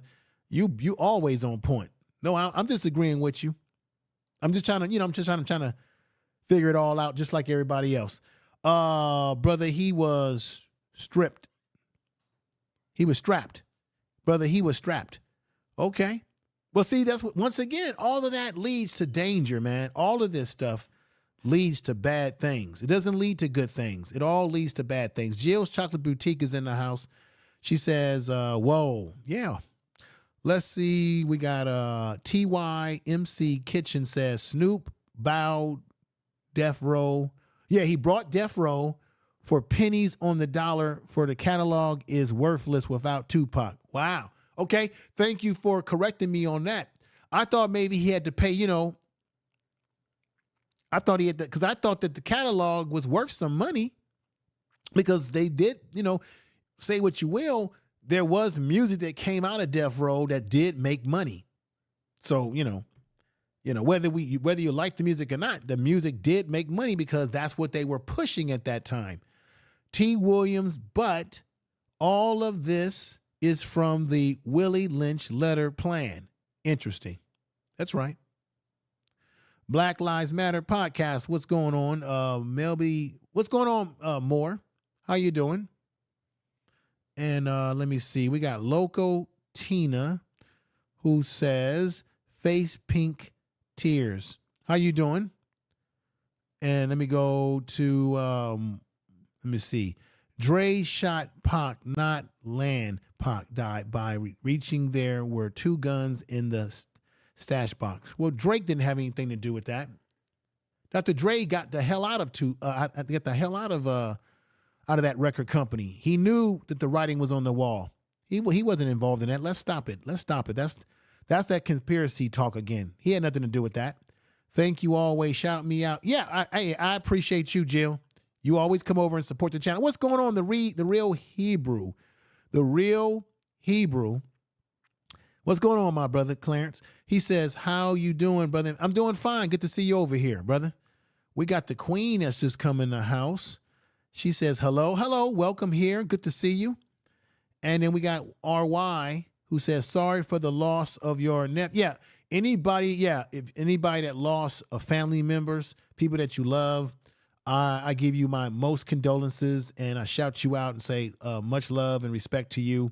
It is very hard to lose family members that we love. BS3, if you're in the house, brother Ben, thank you for being here. Appreciate you. And let me go into Only. Okay, Only says, the real Hebrew, do you have a Yeah, I think he does have a YouTube channel. Check him out. He's a good brother. Lions Den AKA Trey X says, interesting. Yeah, very interesting, my brother. Water Sniper, who's been rocking with me for a long time, he comes back in and he says, Baba, he says, are you talking about the other gang member's name, Dre? Oh, okay. Maybe I got it wrong. So he's not talking about Dr. Dre. You're talking about the other gang member that named Dr. Dre. Yeah, clarify that. If I was wrong about that, I apologize. If you're talking about somebody who happens to have the name Dre that was actually involved, thank you for clarifying that too as well, Water Sniper. Let's go back over here. We got the real Hebrews. He says, this is Clarence, Ray, brother. Yeah, I know. Yeah. Oh, Ray, brother, information man. This is Clarence, Ray, brother. Yeah, I know it's you, Clarence. Yeah, I know it's you, brother. I'm glad you see you, brother. Yeah, I'm glad to see you too. And I hope you and your family is doing well. I hope you're doing well. It's rough out here in this world. Let me see here. Let's go into T. Williams again, who says she means Andre Brown. Oh, Andre Brown. I apologize. You're talking about Andre Brown, not Dr. Dre. My apology. It's just that when you said Dre, that was in my mind and I wasn't sure, because a lot of these guys, 11 of them are no longer here. And the police jump out the window and say, oh, we're going to get this guy right here. Duane Davis. He needs to pay the price, but I still don't understand why they couldn't gather enough evidence to get the others that were involved. But they could get one guy today. I just find it interesting. Find it very interesting. Big Dre. Okay, it's Big Dre. Only Information Man show our Achilles heel is psychology. Half our problem can be solved if we work on that. Only you telling the truth. Let me give you a clap. Tell the truth. You're telling the truth. You're telling the truth. Let me see here. Chug says dying of old age before they could rat and all. Yeah, they died. Yeah. Well, some of them I think are not here because I think some of these guys got their life taken away. I mean, that's what happens when you live that type of lifestyle. Peggy Ross says even the name Death Row should have been a turn off for rappers. Well, at that time, I guess it was a turn on for some people, but it's crazy. Oh, Josephine's in the house and she says, hey, Information Man. Hey, how you doing? RY is saying hello to Peggy. I'm glad to see everybody here. I haven't been live like this in a while, but hey, gonna get back on the saddle and keep it going. We got Moore who's here in the house. Let me see who else do we have coming in here. Yeah, I appreciate everybody. I'm about to get ready to end the program. I hope. Let me see what Tina says. Maybe she's. Let me see. Loco Tina 143 says they call him Big Drake. Thank you. I give you a clap and thank you for the clarification. We've got LA in the house says rest in peace. Yeah, rest in peace, Tupac. Yeah, I want the brother to rest in peace. But I had to break some things down. I know that some things I said probably triggered some people, make people feel uncomfortable. But I had to say what I had to say because it's about telling the truth. This whole thing is manifested. We know how this is manifested, everybody. When you're around the wrong type of people, if you're living the wrong lifestyle and you're around the wrong people and they're involved in some stuff and you're around them, this stuff can manifest itself onto you being harmed as well. Oh, yeah. What's going on, brother Devin Locker? Make sure you guys check out his channel and subscribe to brother Devin Locker's channel. You too, LA. Let me put Devin Locker on the screen here real quick. What's going on, brother? He says, what's up, brother? What's up to you, brother Devin Locker? Make sure y'all subscribe to his channel. Devin Locker does have a channel. And make sure that you give that brother some love. Clarence, I believe brother Clarence has a channel as well. He's come in. Jill Chocolate Boutique has a channel. Josephine has a channel. Empress Goddess has a channel as well. Give her some love. We've got Shabazz is in the house. Thank you for being here. Clap to you. Kendra G is in the house giving love to Tupac. And yeah, I mean, don't get me wrong. Somebody has to pay the price for their involvement in taking that brother's life. And I want the brother to rest in power. But I also want people to realize that there's certain things that can manifest the way our life ends. It's just a fact. This has been said before I was born, before you were born. It's just a fact. And we have to be aware of who we keep company with, who we have in our lives, what they're doing, and how it can impact us. Let me see. We got D. Allen, who's in the house here. Warren says, salute everyone. Yeah, salute to you. And thank you for coming over. We got David, who's just come in. And David says, Tupac is the great Tupac warrior fed off of 20,000 slaves. The name, I get what you're saying, David. You're breaking down what the name Tupac really means. You're saying that the name Tupac is really the name of a warrior who freed over 20,000 slaves. Keffe D, dope and flushed is the rest of your life. Wow. Hey, thank you for giving me that reminder that his name, Tupac Shakur's name, is a name of an African warrior who freed over 20,000 slaves. Thank you for that.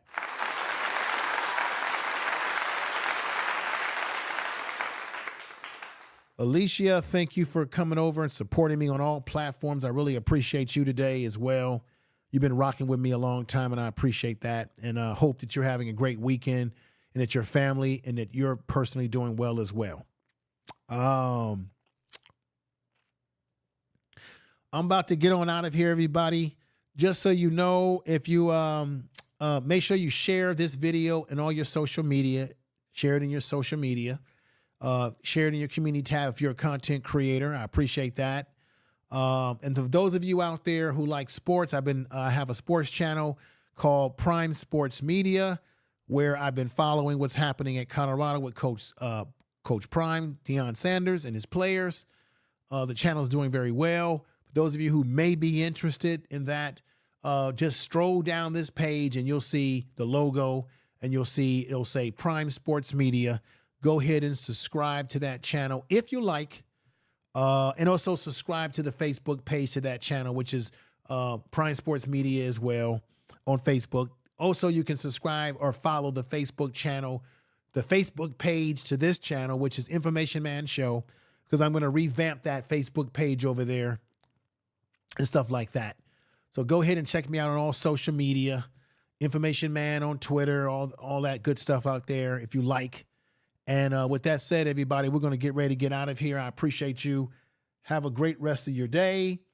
And I will do my best to go live next Sunday as much as possible, or drop you a podcast as much as possible. Either way, we're going to keep this thing going over here. Appreciate you. Get the cobwebs off a little bit. Get this channel moving forward in the right way as always. And have a great weekend. Tell somebody that you love them, because life is short. And always, always be aware of the people that you keep company with. Be aware of how their negative energy can also become your negative energy. And let me see what Shabazz is saying right here. It's always a pleasure, Information Man. And it's always a pleasure to go live and talk to you, all you great folks in the chat room, all the great people that's here. Love you all. I want nothing but the best for everybody. I hope your families are well. I hope your health is well. Tell somebody that you love them. I hope that you're doing well financially. And if you're not doing so well, guess what? Everybody, if you're not doing well, I want you to reach out to people in the chat room, talk to them, let people know what's going on. A lot of times when people do these YouTube channels, they fail to ask their audience how they're doing. I want to know how you're doing so that I can pray for you, right? I want to know that, hey, if Alicia is not doing well, something's happening in her life, then I want to make sure that I say a prayer for you, that I put some type of positive energy out for you, because all of you, people come and go on YouTube, right? People follow you for a while, they might fall off, and and a lot of us, sometimes content creators will say, well, why is this person never coming to my channel anymore? Because you may not know that they might have something going on in their personal life. They might have some health condition. They might have some financial problems that become their priority over your YouTube channel. That's how I look at it. You are real people, and you have real issues, real problems, and real happiness in your life as well.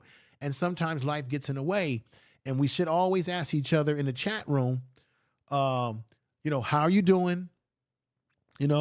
So that if anybody in the chat room is having problems, we want people in the chat room who know your name in that chat room to say a prayer for you tonight, right? So if Jill Chocolate is having some problems, I want to be able to say to everybody listening, say a prayer for Jill's Chocolate Boutique. Have her, give some positive thoughts to the person.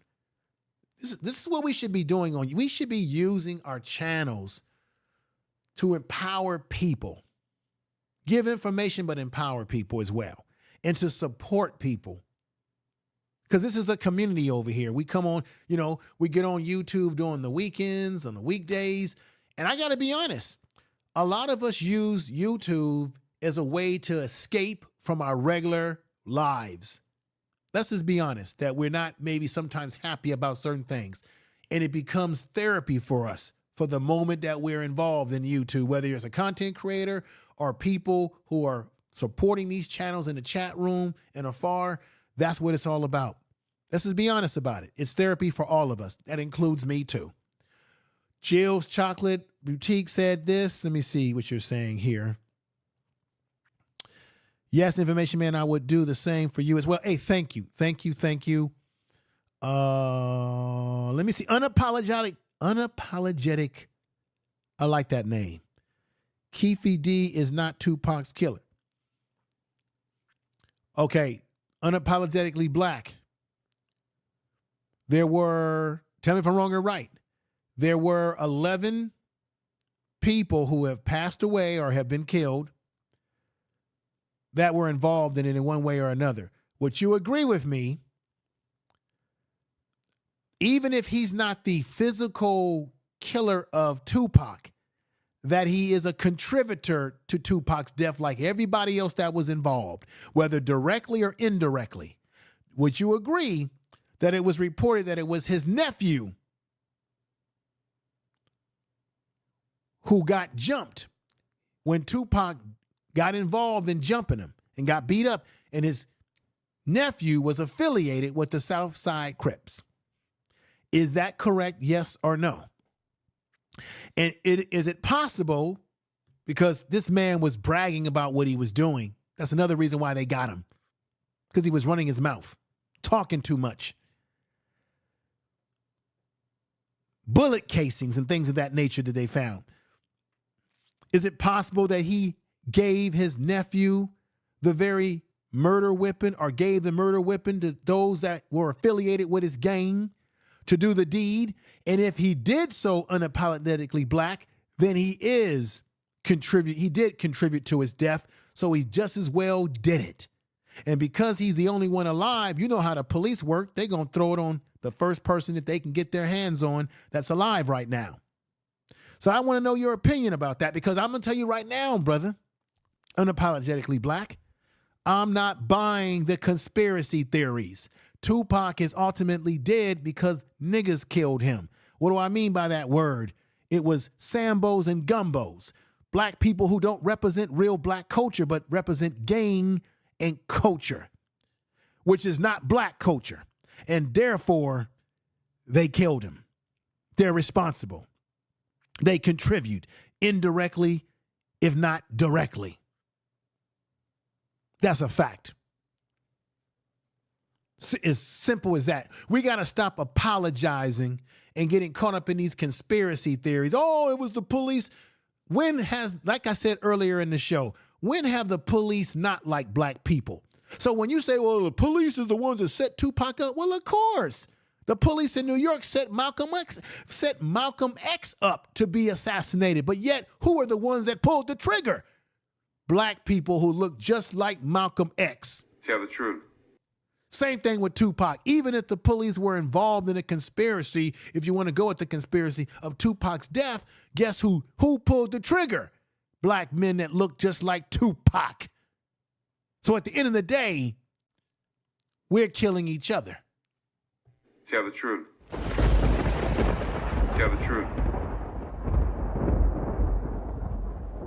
Simple as that. And you can't come, and there's no answer, and check this out. You can't come back with an answer to what I said, because what I said makes too much damn logical sense, and it's facts. Tell the truth. Tony D, what's going on, my brother? Exactly what I'm thinking. Facts. Thank you, Tony D. Facts on top of facts. Guilty as charged. Guilty by association. That's facts. I'm sorry, it is. Who you keep company with is how you could possibly die. If you hang out with rats, you hang out with roaches, and you hang out with rats, don't be surprised when the rat bites you and you say, why'd you bite me? But you knew I was a rat, sir. That's my nature. You can't lay down with dogs and think you're not going to come up with fleas.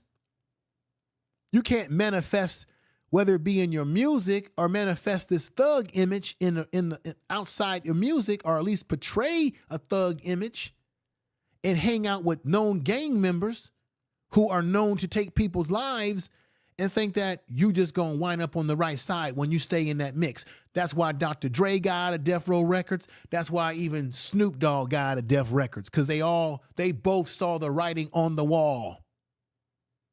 And that writing was death. And that's another fact. Tell the truth.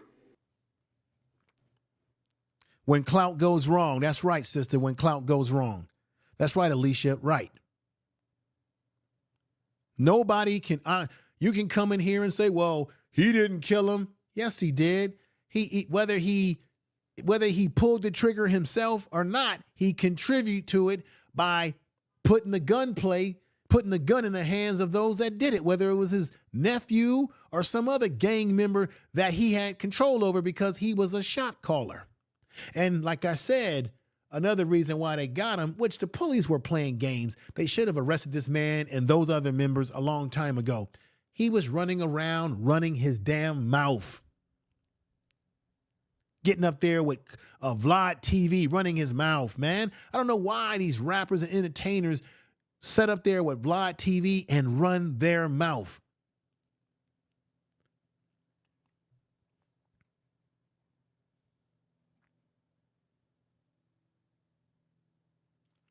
Why would the government kill Tupac?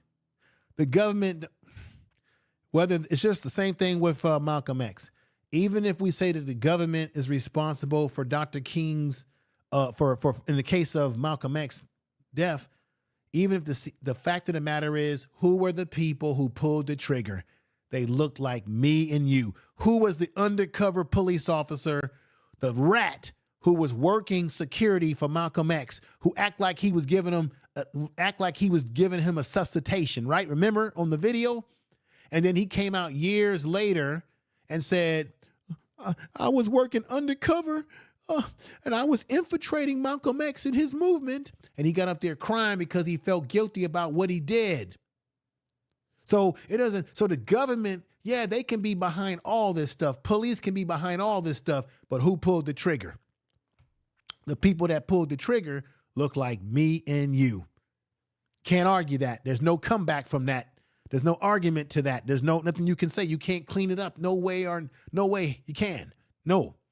Tupac was an artist, was a musician, just like MJ was an artist. Prince was a musician. Your knights don't even know the difference. Well, I'm not saying that Tupac was not an artist. You didn't hear what, I don't know if you were here earlier in my presentation. I did say that Tupac originally, I broke it all down, David. Tupac originally wanted to be an actor. He went to the School of Arts in Baltimore, Maryland, where he met Jada Pinkett Smith originally. He's from New York. He originally wanted to be an entertainer, yes. And I talked about the image that he was projecting. It was all persona. Totally, I agree with you.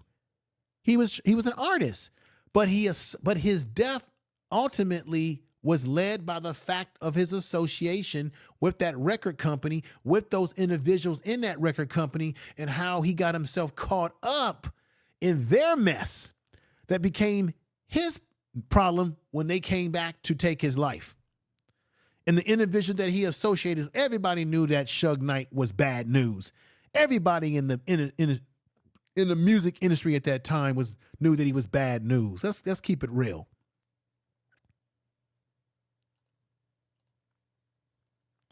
Eugene Roverson was the traitor and government informant who betrayed Malcolm X. Thank you. Tell the truth. Thank you. All right, everybody. We're going to get on out of here. I appreciate you all for listening to the show. And I hope you all have a great night, a great weekend. And I don't have a problem with people who disagree with my points tonight or agree with it. Leave some comments. I don't have a problem with that. It's not about, we all have the right to our opinion, but we all have the right to our opinion, but we don't have the right to our facts. And we have the right to feel how we feel. Either way, we all have the right to look at Tupac however we want to look at him. You have a right to that. That's your right to have how you feel about him, how you feel about what happened. Whether Keffe D, Duane Davis, is the direct person who pulled the trigger, he damn sure was involved in setting up the situation that led to Tupac's death, and therefore he's guilty. And therefore he's getting all the blunt right now because he's the only one that's alive. Most of those guys are not alive because either they got sick or they're dead because of their gang affiliation, because that's what it leads you to.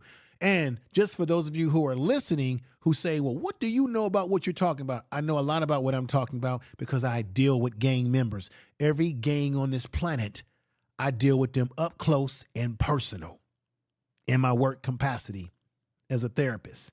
I see what happens when you're going to jail with a life sentence. I see how it affects the mental health. I see all sorts of things. I understand how these gang structures operate. I know them very well because I deal with them and I see how they manifest themselves every day. With that said, everybody, have a good night. Take care of yourself. Much love to you all. Thank you for watching. Leave a comment. Share this in your social media. Tell somebody that you love them. And thank you for taking the time out of your busy schedule to give this brother some time on this platform today in this video. You take care, everybody. Peace.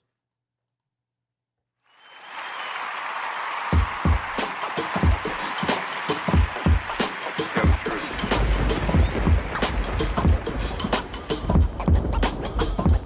Peace, everybody.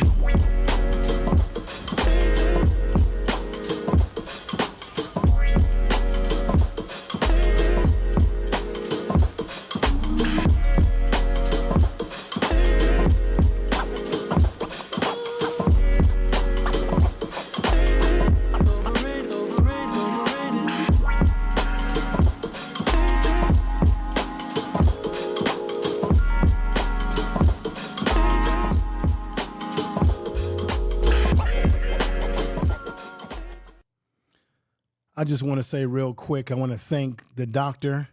Thank you for all the things that you just left me. He says, thank you, Infoman. I appreciate the information. Hey, thank you, Dr.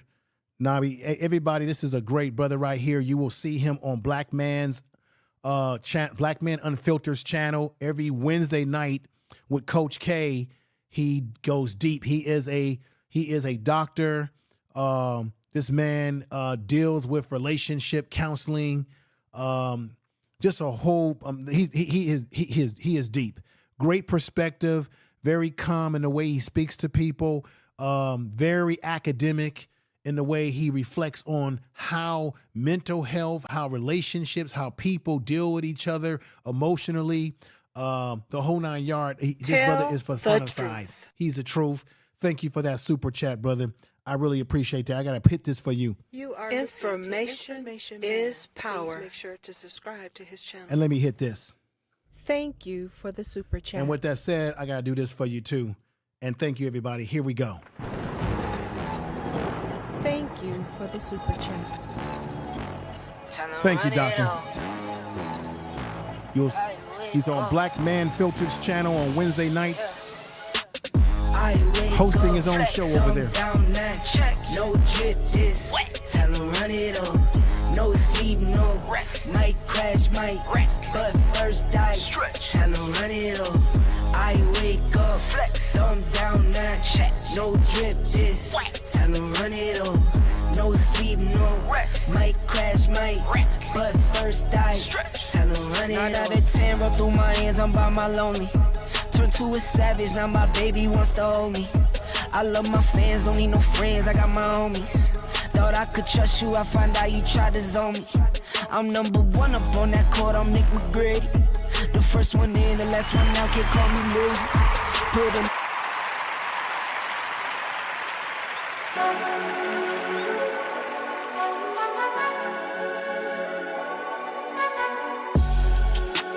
Everybody have a good night. Thank you again.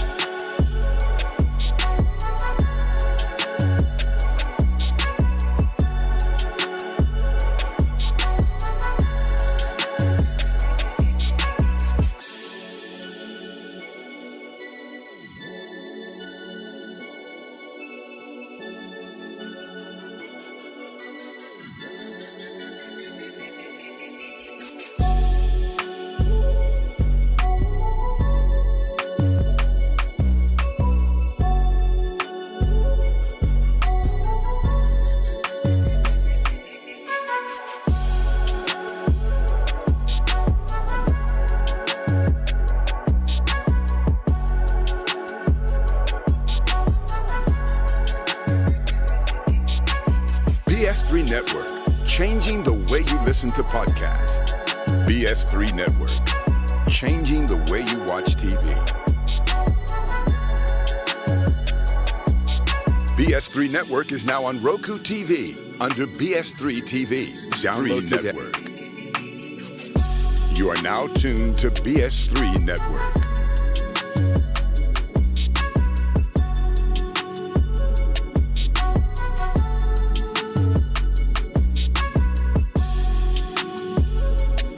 Tell the truth.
Tell the truth. Information is power. Tell the truth.